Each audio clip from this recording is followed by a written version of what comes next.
जय महाराज जी की सभी भाइयों और बहनों को। दिव्य अनुभवों की इस श्रृंखला में आप सभी का एक बार से फिर से स्वागत है। आज की जो दिव्य अनुभूति है वो एक गुरु बहन की है, जो कि महाराज जी के समाधि में जाने के बाद बहुत ज़्यादा दुखी रहती थी और वो अपनी इस दिव्य अनुभूति के माध्यम से हमें बताती हैं कि कैसे हमारे गुरुदेव श्री आशुतोष महाराज जी ने उसे दिव्य अनुभूति में आकर बताया कि वो समाधि से कब वापस आएंगे। तो चलिए शुरू करते हैं उनका अनुभव।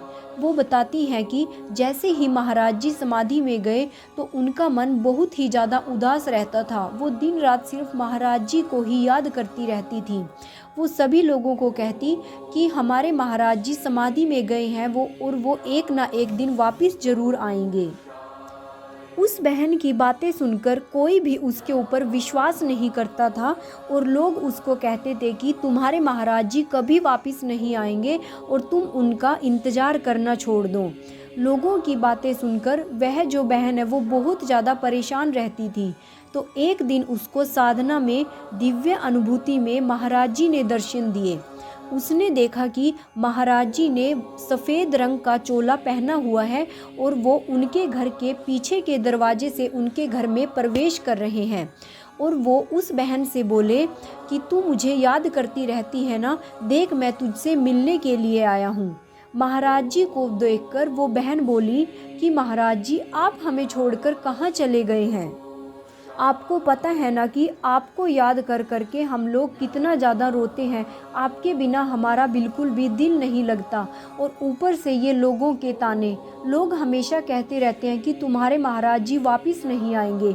हम इन लोगों को कैसे समझाएं। वह महाराज जी से बोली कि महाराज जी आप तो वो अनमोल धागे हो जिसने कितने सारे मोतियों को आपस में पिरोकर रखा है। अगर आप ही नहीं रहोगे तो ये सब मोती बिखर जाएंगे। हमें आपसे ही तो एक आस है और आप ही हमें ऐसे रास्ते में अकेले छोड़कर चले गए हो, तो ऐसे कैसे चलेगा। उसकी बातें सुनकर महाराज जी बोले कि मैं कहीं नहीं गया हूँ, तुम लोग सिर्फ डटकर साधना और सुमिरन करो, तुमने किसी को कोई जवाब नहीं देना।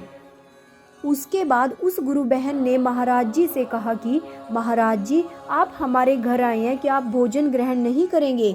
महाराज जी ने बोला कि नहीं, मैं थोड़ा जल्दी में हूँ। लेकिन वह बहन नहीं मानी। उसने महाराज जी को भोजन ग्रहण करवाया। भोजन ग्रहण करने के बाद महाराज जी ने उस गुरु बहन को प्रसाद दिया और उसके बाद महाराज जी ने कहा कि मैं ज़रूरी काम से गया हूँ और वापस लौटकर ज़रूर आऊँगा। आप लोग निराश मत होइए, बस डटकर साधना और सुमिरन करते रहिए।